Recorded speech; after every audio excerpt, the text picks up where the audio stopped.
Kita langsung ke informasi pertama, tsunami Selat Sunda ini menyebabkan jembatan rusak dan banyak pohon tumbang yang membuat jalur pesisir dari Tanjung Lesung menuju Kecamatan Sumur, Kabupaten Pandeglang, Banten tidak bisa diakses. Ya, sempat tertutup total. Pemerintah sampaikan jalur ini sudah bisa ditembus kendaraan. Ada Mayfri Syari di sana. Mayfri, bagaimana situasi terkini di sana saat ini?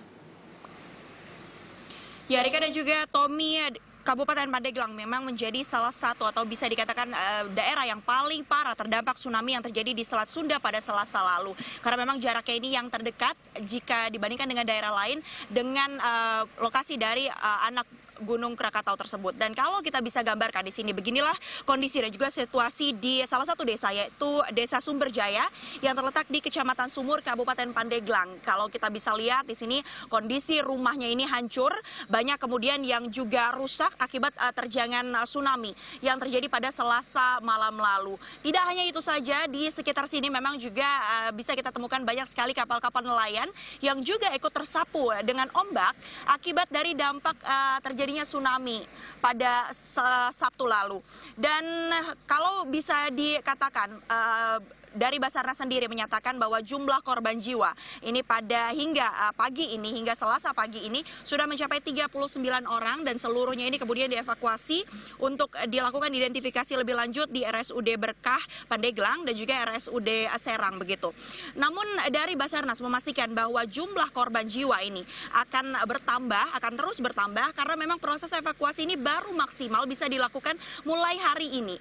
Kenapa? Karena pada sebelumnya ini memang akses menuju ke Kecamatan Sumur ini bisa dikatakan terputus akibat adanya tsunami pada Sabtu malam lalu, di mana untuk akses yang biasanya dilalui oleh para relawan ini melalui daerah pesisir Tanjung begitu, di sana itu memang tidak bisa dilalui dikarenakan aksesnya itu tertutup dengan pohon tumbang, kemudian ada juga tiang listrik yang tumbang, serta ada juga jembatan yang terputus sehingga para relawan dan juga ini harus melewati mulai dari pantai begitu, jadi harus menunggu surut terlebih dahulu untuk bisa melewati jalan tersebut. Namun tadi kami Timnet ini berusaha untuk mencari jalur alternatif lainnya, di mana kami melalui jalur Cibaliung, di mana di sana kondisinya memang jalanannya bisa dilalui, namun yang terjadi ini adalah jalan berkelok, kemudian ada juga lubang-lubang di sepanjang jalan. Ini harus kami hadapi dalam perjalanan dari Tanjung itu sendiri sehingga mencapai ke sini mencapai 2,5 jam begitu. Padahal menurut informasi warga sekitar biasanya waktu tempuh yang bisa dilalui itu bisa hanya sekitar 1,5 jam saja untuk maksimal. Namun karena adanya tsunami tersebut memperparah kemudian kondisi akses menuju ke sini. Hal inilah kemudian yang disampaikan oleh para pengungsi atau para korban yang ada di sini, bahwa mereka sangat membutuhkan sekali logistik karena logistiknya ini bisa dikatakan baru tiba atau baru datang mulai Senin malam lalu ketika akses ini sudah mulai terbuka.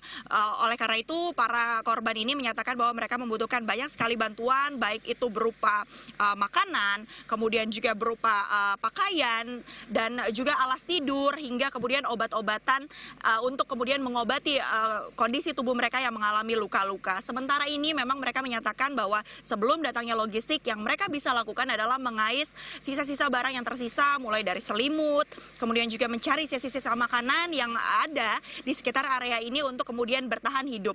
Namun mereka mengaku bahwa bersyukur dengan adanya bantuan yang sudah mulai masuk ke area ini. Kembali ke Rika dan juga Tommy.